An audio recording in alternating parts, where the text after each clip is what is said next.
অসময়ে পদ্মা নদীর ভাঙনে দিশেহারা কুষ্টিয়ার দৌলতপুরের প্রায় অর্ধলক্ষ মানুষ।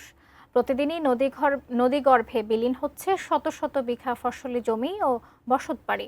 দুশ্চিন্তা ও আতঙ্কে দিন কাটছে তাদের। এ বিষয়ে জানাতে কুষ্টিয়ার দৌলতপুরের পদ্মাপাড় থেকে সরাসরি যুক্ত হচ্ছেন প্রতিনিধি শরীফুল ইসলাম। শরীফুল, এই যে হঠাৎ করে নদী ভাঙনের কারণ কি, আর যারা ভুক্তভোগী রয়েছেন তাদের কি অবস্থা, সব মিলিয়ে জানাবেন।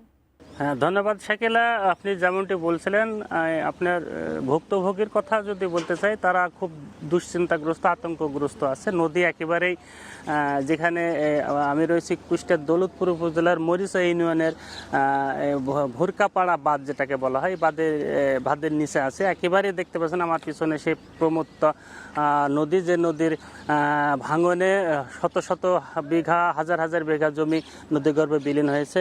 পাশাপাশি তারা বসত বাড়ি হারিয়ে অনেকে সর্বশান্ত হয়েছে। নদী এখান থেকে কয়েক কিলোমিটার ভিতরে ছিল, ভাঙতে ভাঙতে তারা একবারে কিনারে চলে এসেছে। স্বাস্থ্যকর অল টাইম ফ্যামিলি কেক, সব সময় অল টাইম হেলদি লাইফ।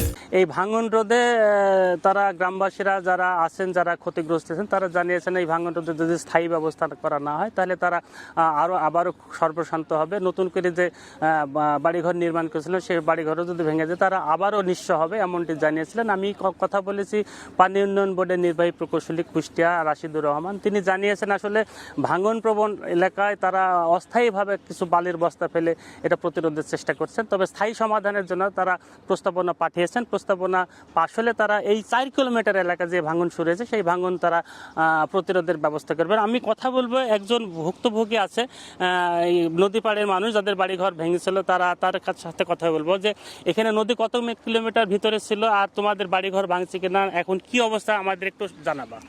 আমাদের এখানে মরিচা ইউনিয়নের ভুরকাপাড়া, হাটখোলাপাড়া, কোলদার এই 3 এলাকায় 4 কিলোমিটারের অধিক জায়গা জুড়ে এখন নদী ভাঙন কবলিত অবস্থা আছে। ইতিপূর্বে আমাদের নদী ও কয়েক কিলোমিটার দূরে ছিল, এখন বর্তমান বাঁধের সম্মুখে অবস্থান করছে। এখন যদিও 1 কিলোমিটার এলাকায় জিও ব্যাগ ফেলা হচ্ছে, আমরা চাই যে স্থায়ীভাবে এর সমাধান করা হোক। উনি যেমনটি বলছিলেন, আসলে স্থায়ীভাবে সমাধানই একমাত্র এদের পথ। স্থায়ীভাবে যদি ব্লক নির্মাণ করে স্থায়ী সমাধান করা হয় তবে নদী পাড়ে যে হাজার হাজার মানুষ সর্বশান্ত হয়েছে, নতুন করে যারা স্বপ্ন ঘর বেঁধেছেন তারা আবারও স্বপ্ন ভঙ্গ হবে, এমনটি তারা নদী পাড়ের মানুষ যারা ভুক্তভোগী তারা জানিয়েছেন। তো এই ছিল কুষ্টিয়া পদ্মাপাড়ের থেকে নদী ভাঙন নিয়ে সর্বশেষ খবর।